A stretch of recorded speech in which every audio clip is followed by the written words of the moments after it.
Bonjour à toutes et à tous, c'est Smart Future, l'émission des entreprises qui innovent, celles et ceux qui inventent aujourd'hui le monde de demain. On commencera dans cette émission par dévoiler les concours du parfum du futur, chimie verte, intelligence artificielle, nouvelles molécules au programme juste après ces titres. Smart Money, notre chronique sur les placements d'avenir, explorera justement le secteur de l'intelligence artificielle qui pourrait marcher, qui pourrait presque quadruplé d'ici 2025. Smart Connect, c'est notre rubrique sur les mutations du e-commerce.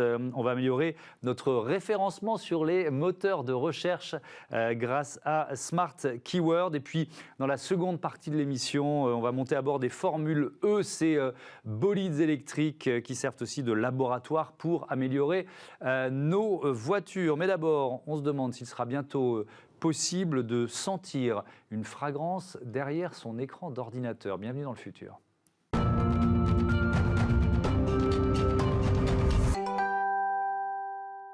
Comment l'intelligence artificielle peut-elle vous aider à choisir votre parfum? Invente-t-on encore de nouvelles molécules? Quel rôle joue et jouera la chimie verte dans cette industrie? On répond à ces questions avec Samuel Fillon. Bonjour. Bonjour. Bienvenue. Vous êtes le président de Sommelier du Parfum. C'est quoi Sommelier du Parfum? Alors, tout à fait. En fait, c'est comme son nom l'indique. Donc, en fait, on est une plateforme de découverte de parfums. Donc, un peu comme le sommelier, on va prendre en main le consommateur par ses goûts, lui expliquer un petit peu comment le parfum fonctionne et le guider dans une sélection de marques qui sont relativement pointues, en tout cas qui sont assez différentes de ce que vous allez pouvoir trouver dans les enseignes de parfumerie sélective. C'est plutôt des parfums de niche, on appelle ça comme ça? Exactement. Et d'ailleurs, vous receviez il y a quelques semaines David Benedek de la marque BDK, qui est un de nos partenaires, qui fonctionne très très bien d'ailleurs. Et donc, à partir des goûts du consommateur, qui vont être les parfums que la personne a déjà portés, ou qu'elle a beaucoup aimé, l'usage qu'elle veut avoir. Est-ce que c'est plutôt pour le bureau? Est-ce que c'est plutôt pour du loisir? Ce genre de choses. Et on les oriente du coup vers une sélection de parfums qu'ils peuvent recevoir en échantillon directement chez eux pour 15 €, avec un bon d'achat de 15 €. S'ils veulent acheter les parfums en question. Alors, j'ai été me balader sur votre site. Il y a une sorte, vous nous prenez par la main, c'est-à-dire qu'on commence par essayer de définir les parfums du quotidien qui nous plaisent plus ou moins, c'est ça? Comment vous aidez finalement un consommateur à trouver son parfum idéal? Alors tout à fait, en fait il y a pas mal de portes d'entrée vers l'achat d'un nouveau parfum. Il y a des gens qui sont plutôt experts, qui vont entrer par la porte olfactive. Qui savent déjà que le jasmin, c'est leur dada, et du coup, ils vont chercher quelque chose qui est particulièrement là-dessus. Des personnes un petit peu moins expertes qui, du coup, vont se dire ce parfum-là, j'ai aimé, je ne sais pas exactement le décrire, mais je sais que c'est ce vers quoi je veux me diriger. Et puis, il y a des personnes qui sont beaucoup plus ouvertes, on va dire, alors, éventuellement un petit peu moins experts, mais qui vont être plus ouvertes et qui vont plutôt rentrer par l'univers de la marque. Donc voilà. Quelqu'un par exemple qui a l'habitude d'acheter plutôt des marques de luxe françaises et va vouloir un univers un petit peu qui s'en rapproche, et au sein de cet univers-là aller sentir les parfums. Pourquoi les parfums nous marquent, impriment pour longtemps? Est-ce que la mémoire olfactive, c'est une mémoire qui est presque plus puissante que les autres? C'est le cas, hein. Je veux dire, c'est quelque chose qui est assez documenté. En fait, vous avez peut-être le souvenir de revenir dans une maison de vacances dans laquelle vous n'êtes pas allé depuis très longtemps, et puis il y a une espèce de flashback très fort, émotionnel, hein, je veux dire. Et puis vous vous êtes projeté dans la tarte au coin de votre grand-mère, et de façon beaucoup plus puissante que de la mémoire vraiment cognitive classique, quoi. Donc il y a un effet flashback qui est très fort. Ouais, tout à fait. Et donc ça, c'est aussi, ça fait partie de l'expérience. Alors si on parle un peu d'innovation, il y a notamment un casque neuronal qui a été développé par des chercheurs de l'université de Nantes pour mettre des émotions sur les parfums et aider là aussi le consommateur à faire son chemin. Qu'est-ce que vous en pensez? Comment ça fonctionne, ce type d'offre? Oui, c'est un super outil qu'on a pu tester, que les équipes de Guerlain nous ont fait tester, qui me semble est encore sur leur boutique des Champs-Élysées. Donc le principe... Alors, je pense que la vocation de ce genre d'outil, c'est de faire de la découverte de parfums autrement. Guerlain, c'est une marque qui a un capital historique qui est très important. Ils ont une grosse collection, plus de 100 parfums. Et puis quand vous débarquez dans la boutique, c'est très compliqué de savoir ce que vous voulez tester. Et donc l'idée, c'est d'être assez cartésien sur cette approche, ce qui dénote un peu avec une maison très très historique, hein. Et donc vous avez un casque qui va aller mesurer donc les différentes ondes dans votre cerveau. Et vous allez tester du coup en live donc des odeurs, donc quelques familles olfactives qui ont été créées par Thierry Vasseur, il me semble, le parfumeur de la maison. Le casque et le logiciel qui va avec vont mesurer les réponses aux stimulus olfactifs et derrière vous orienter vers une sélection de la marque. Et donc là, on est vraiment dans ce que la technologie et l'intelligence artificielle peut apporter à l'univers du parfum. Est-ce que c'est en même temps un univers qui est rempli de traditions, d'une longue histoire? Est-ce que vous croyez quand même que... Peut-être, tiens, c'est quoi l'innovation dont vous rêvez, vous? Est-ce que de temps en temps, vous dites si j'avais cet outil-là, ce serait tellement génial? Il y en a plein. Alors, il y a beaucoup de choses qui se fait en ce moment tout de même sur le parfum. Ouais. C'est vrai que le Covid a réveillé quand même pas mal de choses, bon, bien sûr dans la rééducation après une anosmie, donc la perte de l'odorat, mais plus généralement, il y a une espèce de phénomène culturel tout de même qu'on remarque, et voilà, le parfum intéresse plus probablement qu'avant. Et alors les innovations? Alors les innovations. Et une innovation que je trouve très intéressante, qui est par une société qui s'appelle OVR, donc Olfactive VR. Et le principe, c'est que vous avez une expérience de réalité virtuelle, donc avec un casque, par exemple Oculus, et votre casque est relié à des cartouches en fait, qui vont aller diffuser une odeur.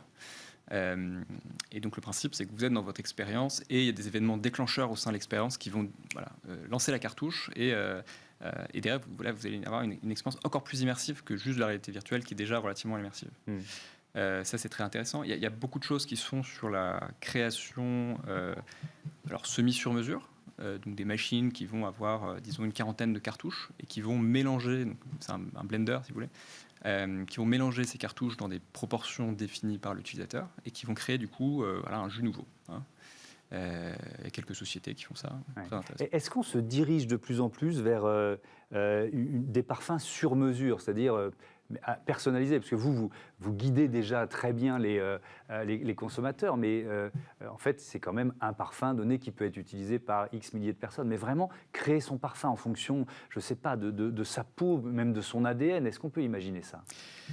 Alors, déjà, il y a un fantasme qui, on va dire, consisterait à entrer dans un magasin et au bout de 20 minutes repartir avec un parfum totalement personnalisé. Ouais, unique.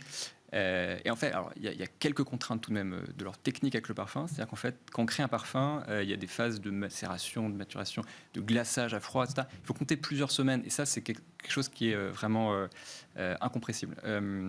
En revanche, alors, il y a des services typiquement... il se trouve que des marques assez connues, typiquement Guerlain ou Cartier, font. Donc c'est vraiment la création d'un parfum sur mesure. Donc vous avez le parfumeur qui va, donc en général c'est des gens assez riches, qui vont consulter le parfumeur, il va y avoir quelques séances, etc. Et il y a vraiment une création sur mesure qui coûte extrêmement cher. Bon, et là, c'est ce qui existe actuellement. Et l'alternative, du coup, c'est d'avoir des bases, donc par exemple une quarantaine de bases qui ont déjà passé ce processus relativement long et qui, en se mélangeant, vont créer un jus assez original, on va dire. Voilà. Est-ce qu'on invente encore de nouvelles molécules, de nouvelles fragrances? Alors, il faut imaginer que la création de parfums, c'est un marché qui est très très peu fragmenté. C'est-à-dire qu'en fait, les sociétés qui créent les parfums pour les marques, elles sont 3, 4, 5 grands max. Dans le monde? Alors, il y en a un petit peu plus, mais celles qui représentent 80% de part de marché, il y en a très peu. D'accord. Et c'est des gens qui investissent beaucoup dans la R&D, des gens avec lesquels on travaille d'ailleurs, et qui recherchent en permanence des nouvelles molécules, notamment avec des techniques d'intelligence artificielle, des choses qui sont très perfectionnées en ce moment sur la recherche de nouvelles molécules. Et alors, il y a des fois où c'est la recherche d'un substitut pour un ingrédient naturel qui coûte très cher. Typiquement, le santal, ça coûte super cher, donc on a essayé de trouver des substituts synthétiques. Et puis il y a des fois où en fait, on cherche juste à avoir une molécule de synthèse qui va avoir l'odeur de quelque chose qui est dans la nature. Typiquement, je ne sais pas si vous pensez à la pomme, par exemple. On se dit, voilà, j'ai une note de pomme dans mon parfum. On s'imagine qu'on a été maltraité une pomme pour lui extraire son... C'est pas le cas, en fait. La pomme, par exemple, si on la distille, il ne va rien en sortir. Donc, on est obligé de mettre une molécule synthétique qui va avoir une odeur de pomme. Et voilà, c'est des choses qui n'existaient pas avant. Ouais. Ça veut dire que quand on parle de chimie verte ou de parfums naturels. Là aussi, on est un peu dans le fantasme. On ne peut pas se passer de synthétique dans l'industrie du parfum aujourd'hui? Alors, on peut se passer de synthétique. Des marques le font. Hein. Je veux dire, on a des marques qui font quasiment que du naturel. En fait, le problème il faut comprendre ce que c'est que le synthétique et ce que c'est que le naturel. Le synthétique, c'est quelque chose qui a été synthétisé, on va dire, en laboratoire, si on veut. Et on s'imagine que du coup c'est mauvais parce que c'est parfois des dérivés pétrochimiques, mais parfois ça ne l'est pas. Il y a des dérivés il me semble qu'il y a un processus pour faire de la vanilline, hein, qui du coup ce qui donne son odeur à la vanille, qui a un précurseur qui est l'isogénol, qui est du coup extrait des clous de girofle. Des clous de girofle, d'accord. Donc ça reste naturel, même s'il y a un processus synthétique. En fonction du processus, on va parler de création synthétique ou pas. Donc, en fait, par contre, si le précurseur, c'est une molécule qui est dérivée du pétrochimique, éventuellement, là, il y a des choses qui sont un petit peu plus problématiques. Mais qui, par exemple, ne donnent absolument aucune indication sur la dangerosité, par exemple, de la molécule. Donc, en fait, c'est complexe. Synthétique n'est pas égal à toxique. Et à l'inverse, on peut faire des parfums 100% naturels, mais il se trouve que les synthétiques, en général, qui sont des bases dans le parfum, donc, ce qu'on appelle les fixateurs aussi, vont permettre de donner une longévité supplémentaire au parfum. Si vous avez que des naturels, c'est très difficile d'avoir un parfum qui tient. Alors, restez avec moi, on va maintenant découvrir un traducteur sensoriel intelligent, c'est la chronique Horizon 2040.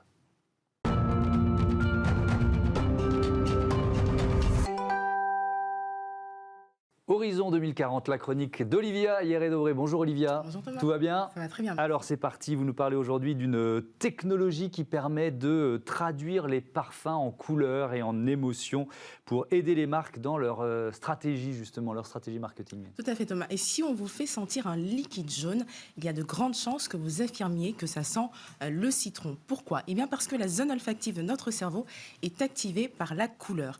C'est sur ce principe qu'a été créé le traducteur sensoriel de la start-up française Myrissi. C'est une intelligence artificielle qui analyse une odeur et l'associe à une couleur qui sera pertinente pour le consommateur. En effet, définir la couleur qui correspond le mieux à l'identité d'un produit ou d'une marque, ça permet de concevoir des packagings adaptés qui vont pousser le consommateur à l'achat. Alors, donc, je le disais en amorce, ces couleurs, elles sont également traduites en émotions. Tout à fait. Myrissi s'est appuyé sur la symbolique universelle des couleurs pour créer une base de données de 64 dimensions affectives correspondantes. Des émotions, des sentiments, des sensations. Et par association, le logiciel peut déterminer au final quelle humeur s'accorde le mieux avec telle odeur. Alors, comment ça fonctionne pour les marques? Qui sont les clients? Alors, la marque renseigne des informations marketing dans le logiciel en ligne. Ça peut être des images promotionnelles ou un type d'émotion recherchée. Le logiciel analyse ces données et propose des directions olfactives ou aromatiques. Et inversement, la technologie peut partir de l'odeur pour mieux travailler sur le storytelling. Et dans ce cas-là, Myrissi réalise des analyses chimiques en labo ou se base sur une description olfactive des principales notes qui composent le produit pour émettre ses suggestions. La start-up a déjà aidé une vingtaine de marques à concevoir des packagings adaptés et elle vient d'être rachetée par l'entreprise suisse Givaudan, numéro 1 mondial des arômes et parfums. Je ne sais pas si on dit Givaudan ou Givaudan. Ah bah écoutez, on dit Givaudan. Eh ben voilà, c'est décidé, ça s'appelle Givaudan. Avec quelle part de recherche scientifique pour arriver à ça? Il a fallu 10 années de recherche à Muriel Jacot, la créatrice. Elle est enseignante-chercheuse à l'École supérieure d'agronomie et des industries alimentaires de Nancy. Plus de 25 000 tests et analyses comportementales ont été réalisées en France, en partenariat avec le Centre hospitalier universitaire de Nancy, mais aussi en Angleterre, au Liban, à Taïwan et aux États-Unis. Et au cours de cette expérimentation, 450 odeurs ont été qualifiées en couleurs. Alors on pourrait parler de manipulation du consommateur. Qu'est-ce qui répond à ça? Alors pour la créatrice, c'est plus un outil d'aide à la décision. Les couleurs vont guider le choix du consommateur, lui permettre de mieux se représenter le produit à l'intérieur. Et elle précise que le choix marketing peut aussi se faire en totale rupture, en opposition avec le diagnostic pour surprendre le consommateur. Surprendre le consommateur. Merci Olivia. Samuel Fillon, vous connaissez évidemment cette marque et cet outil. Faire le lien comme ça entre couleurs, émotions, parfums, ça ouvre quelle perspective pour vous? Alors, en fait, il faut savoir qu'actuellement, quand on lance un parfum, le parfum est le fruit de beaucoup de tests. Ouais. Voilà. On teste sur des centaines de personnes actuellement. Et le problème, c'est qu'en fait, les parfums qui sortent, que ce soit en France ou aux US, etc., ce sont les mêmes. Donc en fait, on cherche à trouver la formule magique qui va plaire à tout le monde. Je pense que ce genre d'approche, elle permet justement d'arrêter d'homogénéiser la création et d'essayer de trouver la bonne niche sur laquelle le parfum va être le coup de cœur absolu. Puisque finalement, c'est un domaine dans lequel il n'est pas forcément nécessaire de plaire à tout le monde, mais il faut vraiment plaire à ceux à qui on veut plaire. Et c'est votre promesse à vous aussi chez Sommelier du Parfum, d'une certaine façon. C'est sortir de l'offre exhaustive pour la rendre la plus personnalisée possible. Oui, c'est ça, pousser des créations qui sont beaucoup plus personnelles, beaucoup plus uniques et effectivement qui derrière vont plaire profondément aux consommateurs. Merci beaucoup, merci Samuel Fillon, merci Olivia. À la semaine prochaine pour une autre chronique, évidemment, dans Smart Future. On passe à Smart Money, on a évoqué l'intelligence artificielle, on va élargir à tout le secteur. C'est quoi aujourd'hui le marché de l'intelligence artificielle ? Retrouvez Smart Money au cœur de Smart Future avec eToro, leader mondial des plateformes de trading social.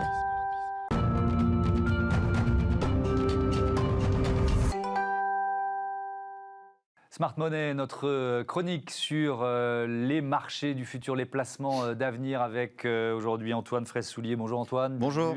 Responsable de l'analyse des marchés chez eToro France. On parle donc de l'intelligence artificielle. On peut dire qu'elle est partout ou un peu partout aujourd'hui. Eh bien, effectivement, l'intelligence artificielle n'est plus aujourd'hui de la science-fiction. Elle est exploitée dans de nombreuses industries et pour diverses applications. L'intelligence artificielle regroupe donc de nombreuses technologies. Celle qui est très connue, c'est le traitement automatique du langage à travers les assistants vocaux que vous connaissez, tels Siri ou Alexa. Mais la technologie la plus utilisée par l'intelligence artificielle, c'est celle du machine learning, c'est-à-dire l'apprentissage des machines. Ça va permettre aux ordinateurs, aux logiciels d'apprendre par eux-mêmes sans avoir été programmés à cet effet.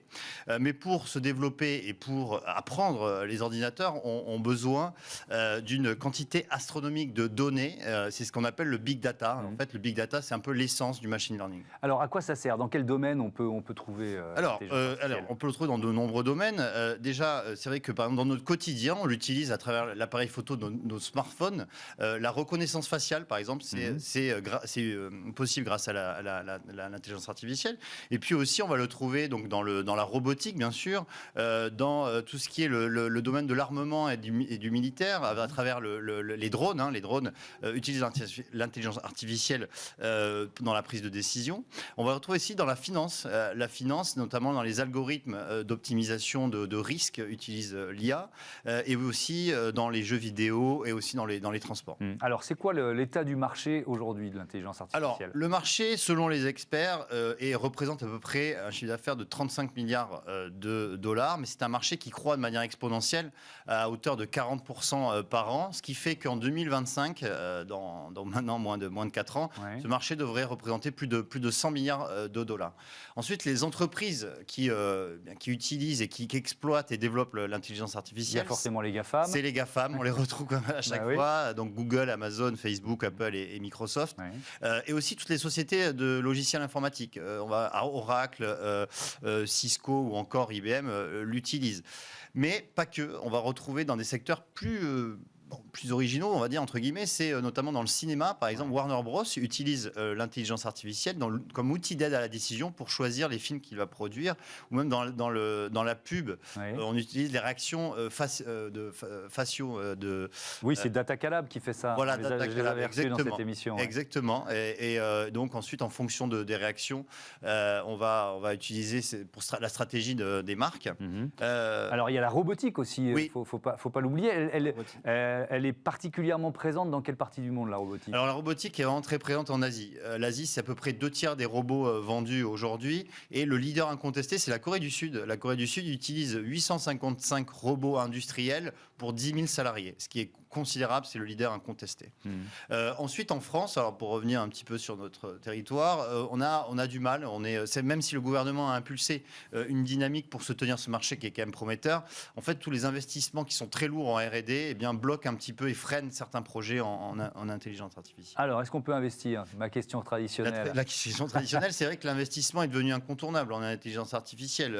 On a des secteurs comme par exemple la défense et l'armement qui exploitent cette technologie depuis déjà très longtemps. Mais c'est vrai que l'intelligence artificielle devient difficile à ignorer, justement, pour pas face aux défis que posent nos modes de vie et surtout la croissance exponentielle de la population mondiale. Et ça va poser un problème, et d'ailleurs ça le pose d'ores et déjà, pour justement contrôler nos ressources naturelles qui sont limitées. Ça veut dire que l'intelligence artificielle, elle a un rôle à jouer dans cet enjeu de transition écologique et de sobriété? Oui, tout à fait. C'est un levier, c'est une solution qui va être primordiale pour contrôler la consommation de nos ressources et aussi pour améliorer nos conditions de vie dans les grandes métropoles. Et d'un point de vue économique, qu'est-ce que ça promet aux entreprises aussi qui l'utilisent? En fait, ça va promettre aux entreprises un avantage concurrentiel puissant parce que cette technologie va permettre d'adapter aux clients et notamment aux besoins des clients jusqu'à se faire, c'est-à-dire des volumes de vente, une donnée prédictive. Et ça, c'est très important pour les entreprises. Oui, effectivement. On peut dire que l'intelligence artificielle n'en est qu'à ses débuts parce que ça existe depuis moins de 10 ans, mais c'est un avenir très prometteur.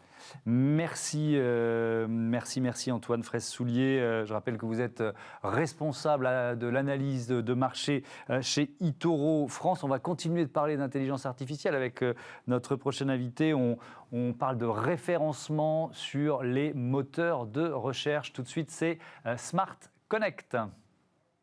Retrouvez Smart Connect au cœur de Smart Future en partenariat avec Cdiscount.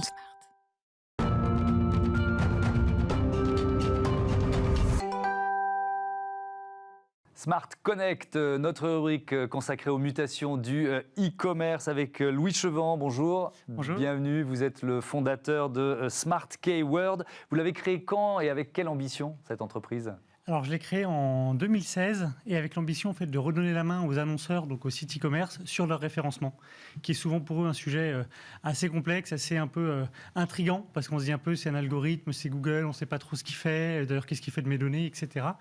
Et donc, c'est un des leviers en fait, marketing digitaux qui est les moins bien exploités aujourd'hui en fait, par les annonceurs parce que intrigant, alors que c'est un des leviers qui, quand on regarde, procure des meilleurs retours sur investissement. Ah oui, le retour sur investissement. Vous l'avez modélisé, ce retour sur investissement ? On essaye effectivement, et c'est une difficulté, mais c'est ce que on va dire, c'est notre enjeu pour prouver justement aux annonceurs que, au-delà de choisir nous ou une autre solution, c'est que l'idée c'est qu'ils puissent croire qu'effectivement c'est possible et qu'on peut le faire. Alors, comment on peut améliorer le référencement d'une marque sur les moteurs de recherche? Essentiellement, d'ailleurs, c'est Google, hein, on va dire en les France, choses. En tout cas, on assimile. Parce que c'est le plus puissant et c'est celui qui va avoir un levier d'efficacité lui aussi le plus puissant. C'est quoi la technologie que vous proposez ? Alors, l'idée, c'est qu'il y a énormément de données derrière, parce qu'en fait, pour un site, par exemple, comme Cdiscount, pour ne pas les nommer, l'idée, c'est qu'il va y avoir en fait, des millions de visites qui arrivent sur leur site tous les mois. Et en fait, derrière ces millions de visites, il y a des dizaines de millions de requêtes différentes. J'ai cherché un matelas, j'ai cherché peut-être un matelas de place, j'ai cherché un matelas de place de telle marque, etc. Et ça, sur énormément de verticales, puisqu'ils vendent à peu près de tout. Et donc, l'idée, c'est de se dire... Quels sont en fait les mots-clés sur lesquels en fait potentiellement le retour sur investissement va être le plus fort, parce que peut-être que d'ailleurs l'e-commerçant ne fait pas les mêmes marges sur chacun de ses produits, et donc d'essayer d'intégrer ces données à lui, les données du marché, puisque c'est la demande, qu'est-ce que nous, vous, tous les matins, vous tapez dans Google, et donc essayer de faire un matching de ces données-là pour comprendre qu'en fait on va mettre les efforts sur tel ou tel type de produit par rapport à tel autre. Et donc d'ailleurs c'est votre nom, Smart Keyword, vous fournissez quoi, les clés en main, les mots-clés qui vont être les plus efficaces, c'est ça ? Tout à fait, exactement. C'est ce qu'on essaie de dire. En fait, oui, il y a peut-être 10 000 mots-clés potentiellement qui pourraient apporter du trafic et du chiffre d'affaires. Mais justement, du coup, au lieu de viser seulement le trafic, visons le chiffre d'affaires. Donc, quels sont les mots-clés qui peuvent convertir, en fait, une fois qu'on arrive sur ton site ? Et là où on va essayer vraiment d'apporter de la data et de l'intelligence, c'est que, par exemple, on a eu le confinement, je ne vous apprends rien, c'était de se dire, en fait, que tous les sites e-commerce, du coup, ont eu évidemment un boost de trafic. Mais c'est de comprendre quelles étaient les intentions utilisateurs. On travaille par exemple avec GoSport. Et GoSport, en fait, le jour de l'annonce du confinement, le lendemain, les gens cherchent quoi ? Des haltères et des engins de musculation. Mais plus du tout des maillots de foot. Et alors qu'en fait, c'était la saison, c'était le ski, la saison de ski dernière. Ah, ça va être mauvais. Alors que voilà, donc c'est en fait corréler ces données qu'on peut avoir en quasi temps réel, je vais dire en day-to-day, de par des infos d'ailleurs que donne Google, pour essayer d'agréger ça avec leurs données à eux de leur back-office et comprendre, oula, c'est là qu'on va. Ah oui, donc c'est vraiment un outil de précision, d'une certaine façon, quasi quotidien. Est-ce qu'on peut dire que vous faites le match avec l'algorithme de Google? Comment ça se passe? Alors, ça serait très prétentieux. Ça serait très Oui, parce prétentieux. qu'ils ont un peu de puissance. Ils sont un peu plus forts que nous. Voilà. Mais c'est vrai qu'en fait, c'est l'enjeu et c'est aussi ce qui fait que ce domaine est passionnant, en tout cas d'après moi. Moi, je venais de la finance de marché sur le côté maths et info. Et là où le référencement m'a beaucoup plu, c'est qu'effectivement, il y a un côté de... attends, alors, j'ai pas toutes ces données. Donc, du coup, pour le rétro-ingénierer, je n'y arriverai pas et j'en suis conscient. Ouais. Par contre, je vais essayer de comprendre qu'est-ce qu'il veut, en fait. Parce que lui, il a un gros enjeu, c'est que qu'est-ce qu'il veut, c'est qu'est-ce que veulent ses clients à lui, c'est-à-dire nous, les utilisateurs. Ouais. Et donc, j'essaie de comprendre en fonction de la typologie de la requête, est-ce qu'elle est commerçante, est-ce qu'elle est informationnelle, qu'est-ce qu'il faut lui donner en face. Est-ce qu'il faut lui donner du contenu, est-ce qu'il faut donner des produits, un comparateur, parce que je cherche à comparer avant d'acheter, etc. Et c'est là-dessus qu'on essaie d'apporter de la valeur. Mais cet algorithme, il change. Il change. Il change régulièrement. Donc ça veut dire que ce qui est valable dans votre réflexion, dans votre démonstration, dans ce que vos outils ont permis de proposer à une marque, ça peut complètement basculer? Alors, honnêtement, en fonction de l'algorithme c'est-à-dire que de c'est un Google. peu survendu. C'est-à-dire que dans notre marché, il y a un côté, oui, le référencement, ça change toujours, et ça nous permet, ça nous arrange bien pour vendre à nos clients le côté, oh là là, ça change tout le temps, nous on sait, on est derrière la machine. C'est pas tout à fait vrai. Par contre, ce qui est vrai, c'est que ce que permet la donnée aujourd'hui, c'est que comme on est branché au quotidien, à la fois sur des outils que propose Google et sur les outils du client, en fait, on est en permanence au courant de « Ah tiens, en fait, tes positions bougent ou pas ». Donc, par exemple, si je travaille avec Cdiscount demain, je suis exactement au courant de sur tel mot-clé que peut taper quelqu'un, quelle est leur position. Et donc, ce que je sais, c'est qu'en day-to-day, je suis capable de dire « Oula, on a perdu 10 places sur toute la thématique literie, il y a quelque chose qui se passe ». Donc, malheureusement, je ne vais pas vous dire que je l'anticipe. Par contre, je vais être très réactif sur qu'est-ce qui se passe. Ouais. Alors, évidemment, avec la crise Covid, il y a eu une numérisation accélérée de l'économie. Est-ce que ça veut dire que vous avez vu arriver de nouveaux clients qu'il fallait justement... former, parce qu'il y a un côté pédagogique dans votre travail. C'est vrai que malheureusement, il y a quand même plus de perdants que de gagnants, je pense, sur cette pandémie, mais nous, on fait partie des gens où la demande, en fait, a augmenté.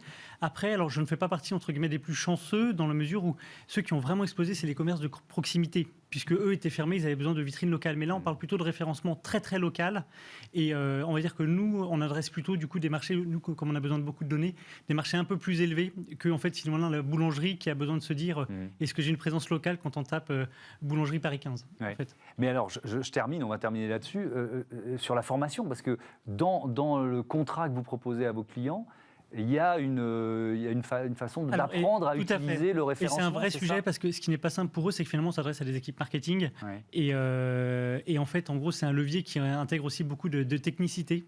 Et c'est aussi pour ça que souvent, c'est un levier sur lequel on n'a pas envie d'accéder parce qu'on a l'impression de ne pas en comprendre tous les tenants et aboutissants. Nous, l'idée, c'est que l'offre, elle se dit, on agrège la donnée compliquée pour vous la rendre simple et vous aider à prendre les bonnes décisions. Et en deuxième partie, en fait, on a essayé d'aider aussi sur l'exécution parce que ce qui manque à tout le monde, c'est le temps.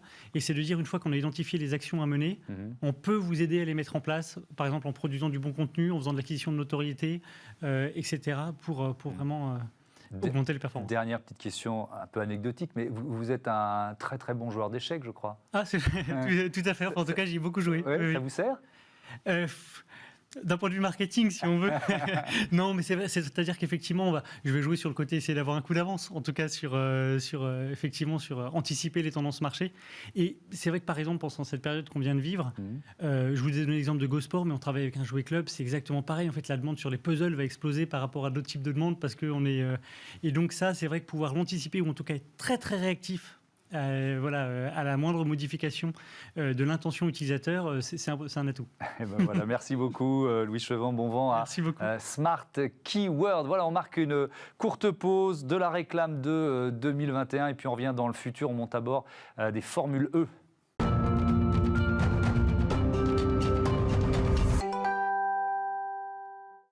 Smart Future, on continue de découvrir les entreprises qui innovent.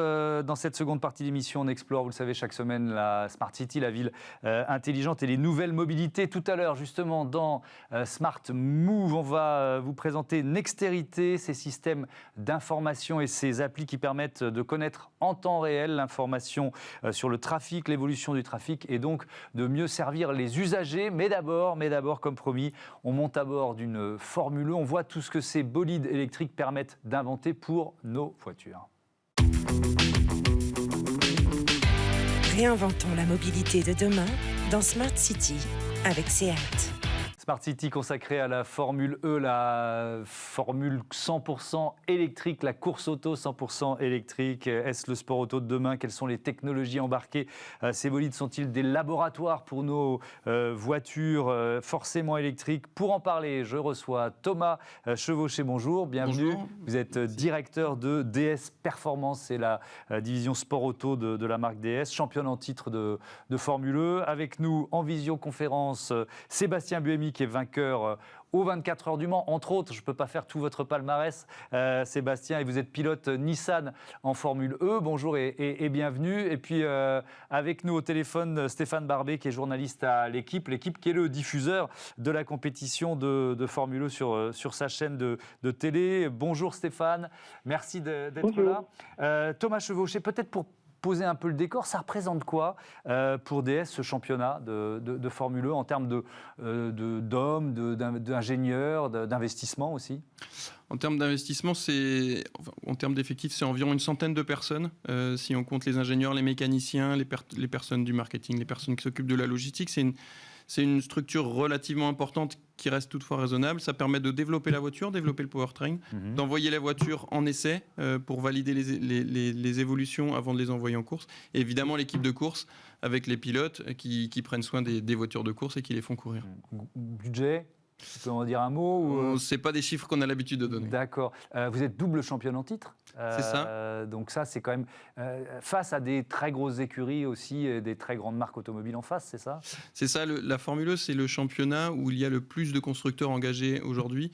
Il y a des très grands noms de l'automobile dans ce championnat. Il y a DS Automobile, il y a Nissan, évidemment, avec Sébastien. Il y a aussi les Allemands avec Porsche, Mercedes, BMW, Audi, Jaguar pour les Anglais. C'est vraiment un championnat où tout le monde veut être afin de développer et d'accélérer le développement des véhicules électriques. Mais alors, justement, évidemment, on va raconter quelles sont les technologies que vous testez, que vous améliorez grâce à la course. Sébastien Buemi, peut-être un ressenti de pilote. Je disais, vous êtes pas seulement pilote de Formule E, vous avez gagné les 24 heures du Mans. Vos sensations de pilotage, c'est quoi à bord de ces bolides électriques? De ce qu'on a l'habitude, de ce que j'avais l'habitude. J'ai fait 3 saisons en Formule 1, je fais les 24 heures du Mans, le championnat d'endurance avec Toyota. Là, c'est vrai que c'est un championnat différent avec des voitures presque, on va dire, très similaires. 75% de la voiture est la même pour tout le monde. On a le droit de se concentrer, de faire évoluer que le powertrain. Après, on roule que dans des circuits en ville, donc entre les murs, très bosselés. C'est des week-ends d'une seule journée, donc c'est vrai que c'est pas facile, il faut s'adapter. Très peu d'essais libres. Après, c'est une voiture qui roule avec des pneus qui ne sont pas des pneus slick qu'on a l'habitude d'avoir dans les voitures de course. Donc, c'est des pneus, c'est un mix entre un pneu, on va dire, d'une voiture conventionnelle et d'une voiture de course. Et là, c'est vrai que ça rend la voiture assez instable. Après, on a très peu d'appui aérodynamique, justement, pour que, on va dire, toute la puissance des ingénieurs passe dans l'évolution du moteur électrique, de la technologie électrique, pour que ça apporte quelque chose à la voiture de tous les jours. Donc une voiture qui bouge beaucoup, pas facile à emmener dans des circuits en ville. Donc un joli défi pour un pilote, évidemment. Sébastien Barbet, je le disais, cette compétition, elle est diffusée sur la chaîne L'équipe depuis le début de saison. Si vous deviez, Stéphane Barbet, citer des différences, sur quoi repose le spectacle de la Formule E, par exemple, en comparaison avec d'autres courses auto? Le spectacle, il est principalement sur le format, comme disait Sébastien, tout se passe sur une journée, et surtout ça se passe en ville, et donc ce sont des circuits plus spectaculaires, et je crois surtout que l'intérêt d'avoir des courses en ville avec de la Formule E, c'est qu'on est tout à fait dans le segment de cette discipline, c'est-à-dire que les voitures électriques sont par définition, même si on pourrait discuter, plutôt des voitures à vocation urbaine. Donc on amène les formules électriques sur des circuits urbains, et ça permet aussi, je pense, d'attirer un nouveau public qui ne se déplacerait pas forcément pour aller sur des circuits permanents, voire des courses de voitures comme la F1 par exemple, ou les courses d'endurance auxquelles participe Sébastien, mais qui plus facilement, avec des circuits spectaculaires en ville entre les murs et des courses assez disputées, découvrent d'une certaine manière un autre sport automobile. Stéphane, en quoi la motorisation électrique, ça modifie la stratégie de course? Je vous pose d'abord la question à vous, et puis ensuite je la poserai à mes autres invités. Donc Stéphane Barbet, en quoi la motorisation électrique, elle modifie la stratégie de course? Je pense que la question principale est celle de l'autonomie et aussi de la récupération d'énergie. C'est-à-dire que Thomas ou Sébastien le diraient mieux que moi, mais je crois que sur un tour, on récupère plus de la moitié de l'énergie, ce qui est le propre d'une voiture électrique. Quand elle freine, même sur une voiture de série, on récupère de l'énergie pour remettre de l'électricité dans la batterie, augmenter ou les performances ou l'autonomie. Et donc, pour les pilotes et pour les équipes, il y a toute une stratégie pour essayer d'aller avec le maximum, enfin pas le maximum d'énergie jusqu'au bout, d'utiliser jusqu'au bout de la course le maximum d'énergie dont on dispose, sans évidemment tomber en panne, puisqu'il n'est pas question de ravitaillement au stand comme pour les 24 heures du Mans, par exemple. Oui, alors effectivement, Thomas Chevauché, ça c'est une différence majeure. Donc, même question, cette stratégie de course, à quel point elle est impactée par la motorisation électrique? Elle est évidemment au cœur de la stratégie en formule électrique. Vraiment, la difficulté ou la crainte que peut avoir le grand public sur une voiture électrique, c'est son autonomie. Est-ce que je vais être capable de rallier mon point d'arrivée avant d'avoir un problème? Et c'est vraiment au cœur de ce qu'on fait en formule électrique.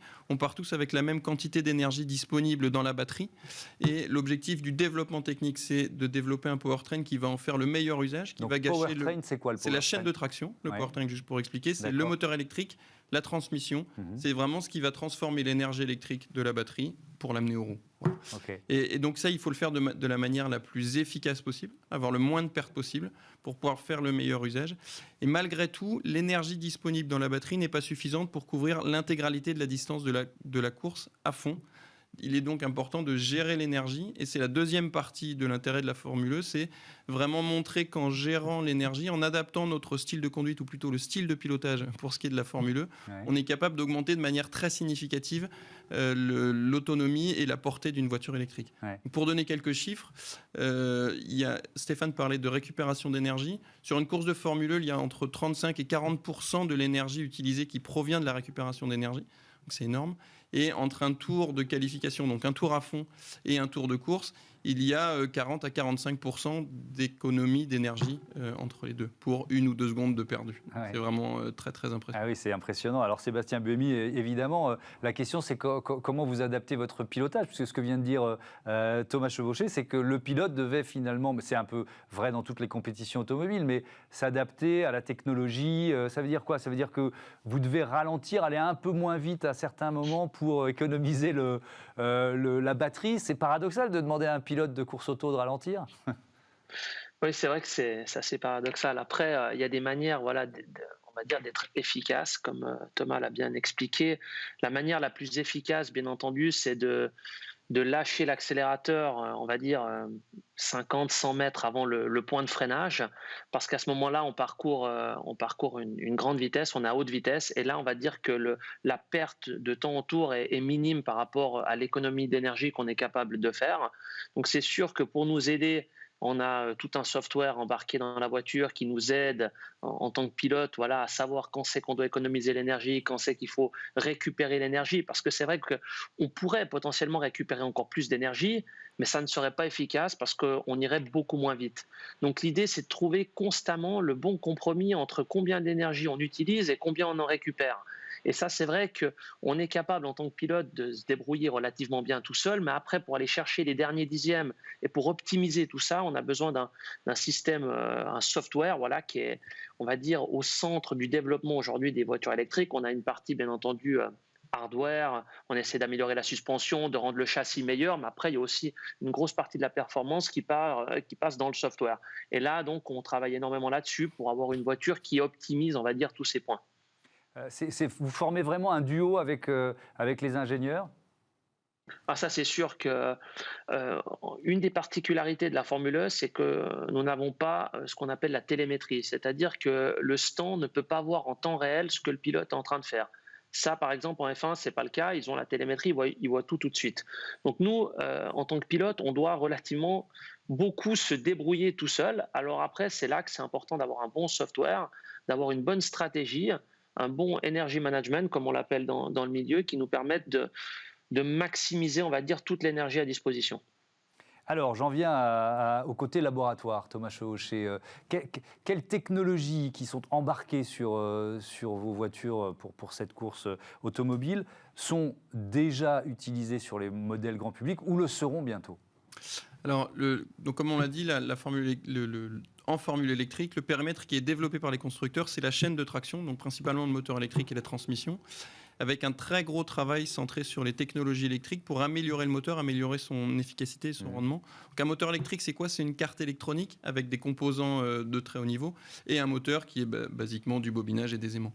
Ce qu'on fait énormément évoluer, ce sont les composants internes. On va travailler avec nos partenaires pour faire évoluer les composants internes à la fois du moteur et de l'inverteur, donc de la carte électronique, pour que ces composants qui étaient soit inexistants, soit vraiment dans des laboratoires de recherche il y a encore quelques années, deviennent plus courants, plus faciles à utiliser parce que l'ensemble des constructeurs engagés en Formule E travaillent et accélèrent ce développement afin qu'il soit disponible pour les voitures de tous les jours. Donc évidemment, on ne va pas prendre un moteur de formule électrique pour aller le mettre dans une voiture de route. C'est clairement pas l'objet, c'est pas pour ça qu'il est conçu.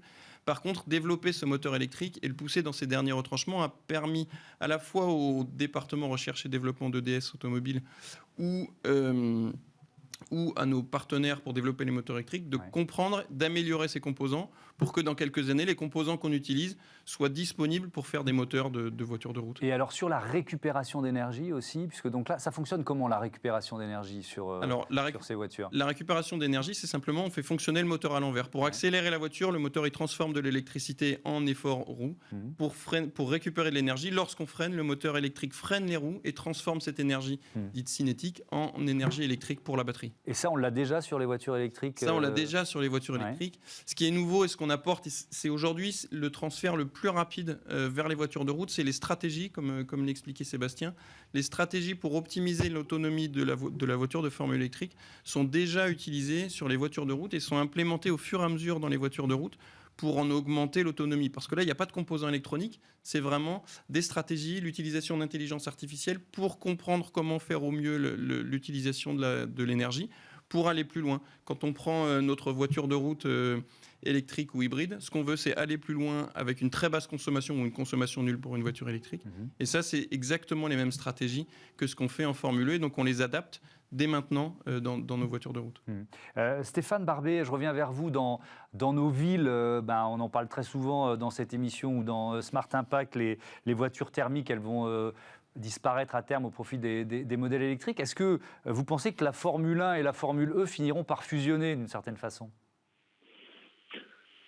Fusionner, je ne sais pas. Je pense qu'au bout d'un moment, si la tendance qui est lourde vers la voiture électrique, y compris, comme vous le dites, chez les constructeurs qui, les uns et les autres, annoncent des programmes quasi 100% électriques pour 2025-2030, la Formule 1 restera forcément la Formule 1, mais deviendra peut-être tout simplement effectivement électrique un jour ou l'autre, à partir du moment où elle aura, avec l'électricité, le niveau de performance suffisant pour courir sur les circuits qu'on lui connaît actuellement et assurer le même spectacle. Que deviendra la Formule E quand la Formule 1 passera peut-être à l'électricité? Peut-être qu'elle sera une formule d'apprentissage, une formule de promotion pour de plus jeunes pilotes ou tout simplement un spectacle différent avec, encore une fois, ces courses en ville qui sont très particulières. Thomas Chevauché, vous êtes engagé déjà jusqu'en 2025, c'est ça? C'est ça, jusqu'à la fin de la génération 3, qui va commencer à la fin de l'année prochaine, 2025. Vous vous projetez justement, quand je dis finalement, il y a un moment où quand on roulera tous en voiture électrique, est-ce que ça aura un sens de faire une Formule 1 avec des modèles thermiques? C'est deux championnats différents, c'est deux championnats qui ont des ordres de grandeur différents. La Formule 1, elle a pas loin de 100 ans maintenant. La Formule 2, on n'en est que notre 7e saison. Moi, je crois que les deux championnats peuvent vivre en parallèle. Pendant longtemps encore, oui.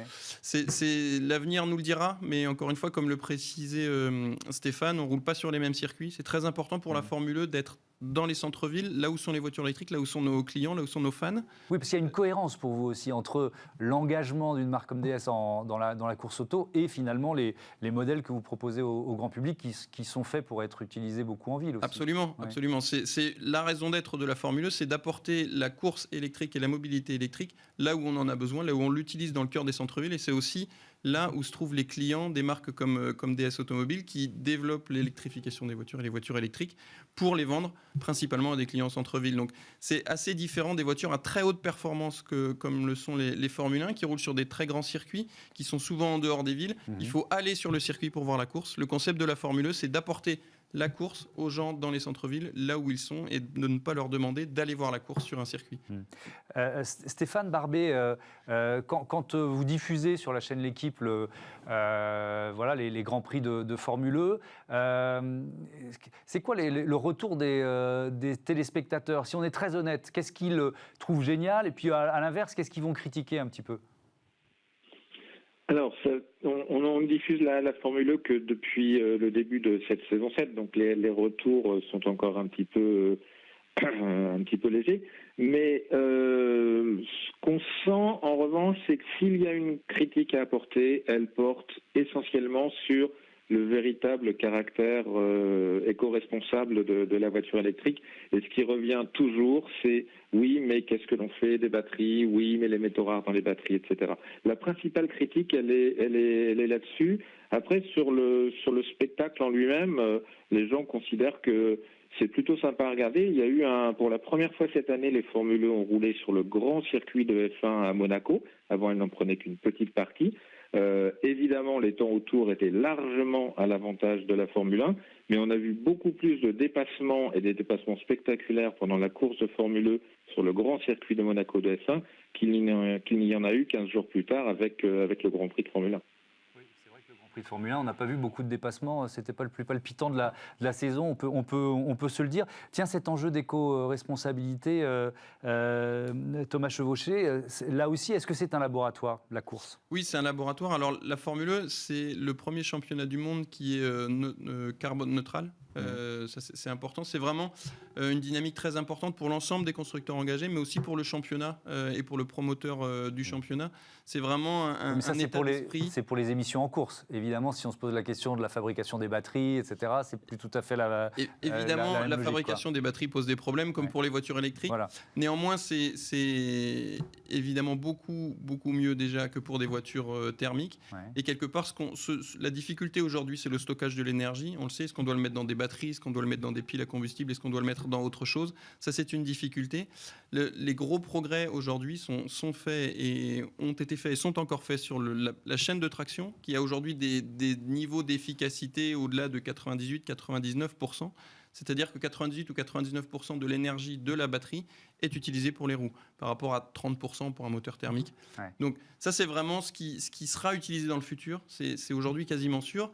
Les sujets sur lesquels il faut encore travailler, c'est comment stocker l'énergie, comment apporter de l'énergie électrique à cette chaîne de traction, qui est-elle vraiment très efficace. Et ça, on y travaille. Alors naturellement, c'est pas encore parfait, mais il faut aussi se laisser le temps, se laisser la chance de pouvoir travailler. Pour pouvoir travailler et développer tout ça, eh ben, il faut y aller petit à petit. Aujourd'hui, les cellules des batteries sont déjà recyclées.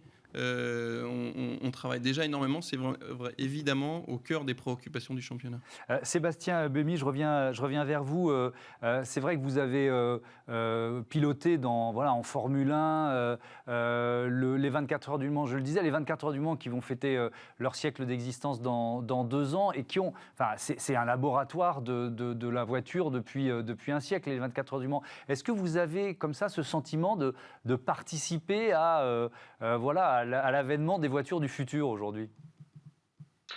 Je dirais que tout d'abord, je prends du plaisir à piloter. Donc ça, c'est le point principal pour moi, c'est de prendre du plaisir à conduire ces voitures. Après, si en plus, on développe une technologie du futur, comme en Formule E ou même aux 24 heures du Mans, c'est un plus. Mais moi, je suis tout d'abord un pilote et je prends vraiment du plaisir à rouler dans ces voitures-là. Après, c'est vrai que c'est pas facile pour les organisateurs de trouver on va dire, le juste compromis entre le développement de nouvelles technologies et aussi maintenir les coûts sous contrôle. Il y a quelques années, aux 24 heures du Mans, les budgets ont explosé et les constructeurs sont partis. Aujourd'hui, ils sont quasiment tous engagés en formule électrique. On va dire que les budgets restent, on va dire, convenables, mais c'est vrai que si ça continue d'augmenter, ça risque aussi d'être un problème. Donc, c'est jamais facile de trouver le juste compromis entre les budgets alloués, ce que les marques sont prêtes à dépenser pour développer des nouvelles technologies et quand même faire survivre le championnat. Est-ce que vous roulez en voiture électrique en dehors des circuits? Alors, j'ai une voiture électrique, une Nissan Leaf, et j'ai une voiture aussi thermique parce que c'est vrai que j'habite en Suisse et là, je suis actuellement au Mans en France, donc c'est assez long et c'est pas encore, on va dire, au point de pouvoir faire 700 km sans souci. Oui, ça c'est sûr. Est-ce que les techniques de pilotage que vous utilisez sur la voiture électrique en course, ils vous servent aussi à mieux conduire votre voiture électrique en ville? Oui, alors bon, c'est sûr que oui, j'essaie d'optimiser de temps en temps, de faire descendre la consommation. C'est vrai qu'on a plein d'informations maintenant sur le tableau de bord. Donc voilà, il faut garder en tête qu'il faut essayer de ralentir la voiture avec les moteurs électriques et pas avec les freins conventionnels, donc les freins à disque, parce que là, c'est de l'énergie qui est simplement évacuée pour rien. Donc voilà, on essaie d'optimiser un petit peu tout le temps. Thomas Chevauché, est-ce qu'il y a une part justement de pédagogie ou de formation des pilotes que nous sommes, enfin des conducteurs que nous sommes, à bien conduire une voiture électrique? Ça peut même être assez ludique de se dire, cette autonomie, je vais la challenger. Oui, bien sûr, exactement. C'est, comme on le disait, il y a toute la partie stratégique qu'on essaie d'apprendre et d'aider les pilotes à mettre en œuvre pendant les courses. Il faut la mettre en œuvre de la même manière dans les voitures électriques de tous les jours. On travaille énormément sur les interfaces, donc les affichages, les informations qu'on donne aux conducteurs, et pas aux pilotes pour les voitures de tous les jours. Ouais. Comme le disait Sébastien, il y a de plus en plus d'informations qui sont disponibles. Chez DS, c'est quelque chose qu'on développe en partenariat avec l'équipe DS Performance et DS Tichta, et en particulier avec Jean-Éric Vergne, notre ambassadeur, pour développer une interface spécifique dans la nouvelle voiture hybride qu'on va sortir. Et d'ailleurs, ça prend combien de temps quand vous avez validé une innovation en course en Formule E, ça prend quoi, des mois, des années avant de pouvoir l'intégrer au modèle de Monsieur Tout-le-Monde? Pour ce qui est de l'interface, pour ce qui est des informations du logiciel, du software, comme le disait Sébastien, c'est des mois. C'est-à-dire que la voiture, la DS9 e-Tense qui va sortir en septembre, elle va bénéficier des évolutions sur lesquelles on travaille depuis le milieu d'année dernière pour justement aider le conducteur, le client, à optimiser son énergie et à optimiser l'utilisation qu'il va faire de l'énergie pour pouvoir augmenter l'autonomie de sa voiture et diminuer sa consommation. Et ben voilà, la Formule E, laboratoire de nos voitures électriques d'aujourd'hui et de demain. Merci beaucoup, merci à tous d'avoir participé à ce débat qui était passionnant. On passe tout de suite à Smart Move, les nouvelles mobilités en ville, des solutions pour les améliorer tout de suite.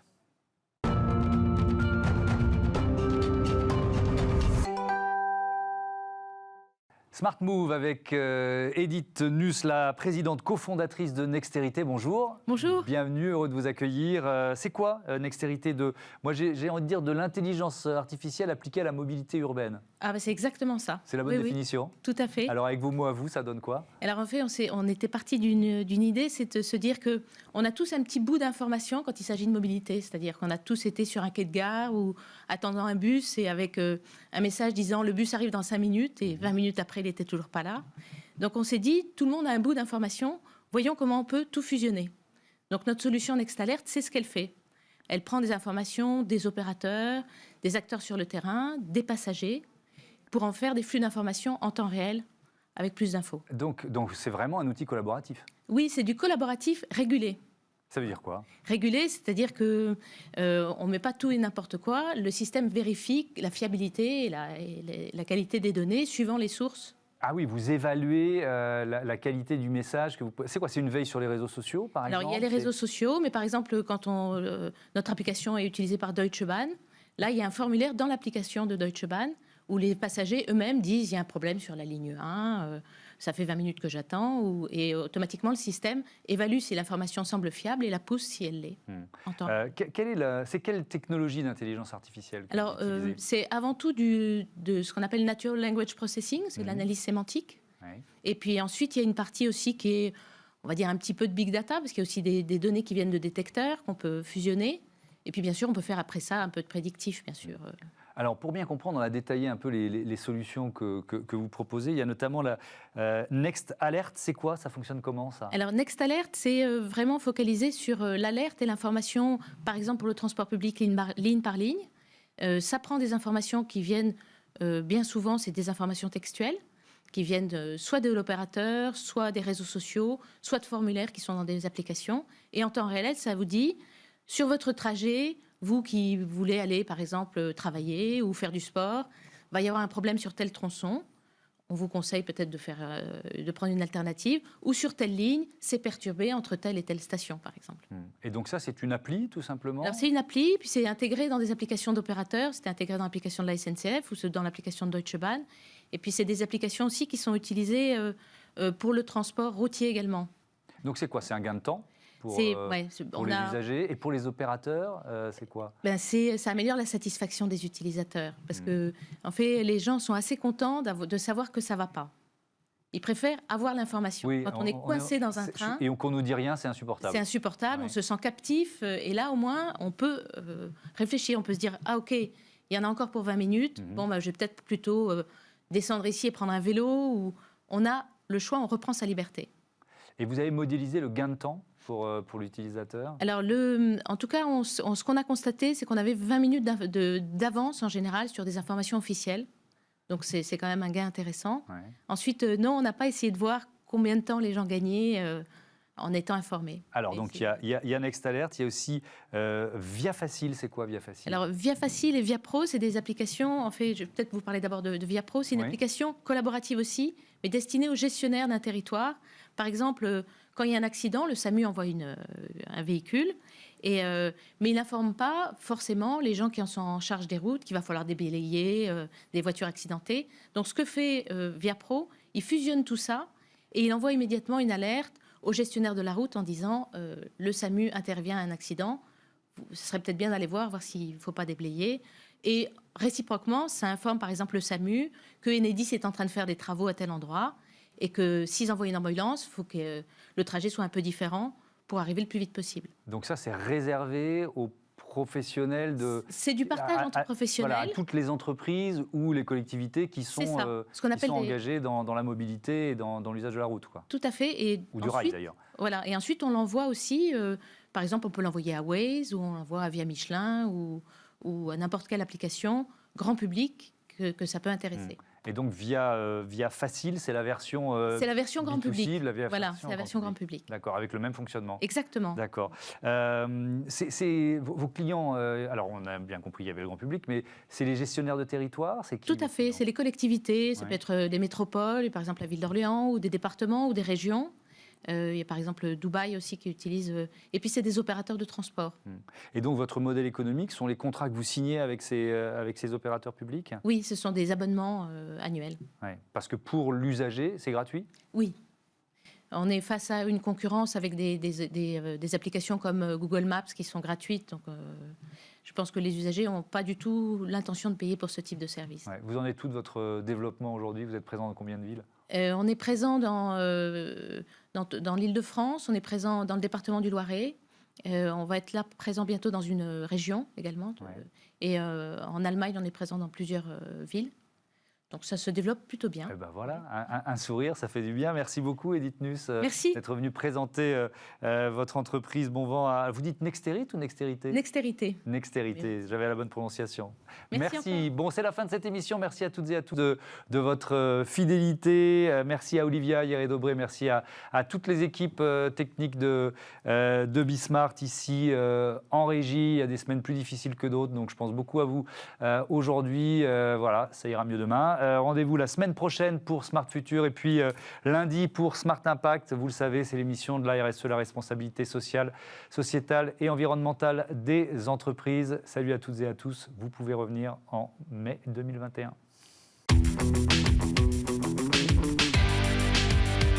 Ce programme vous a été présenté par SEAT.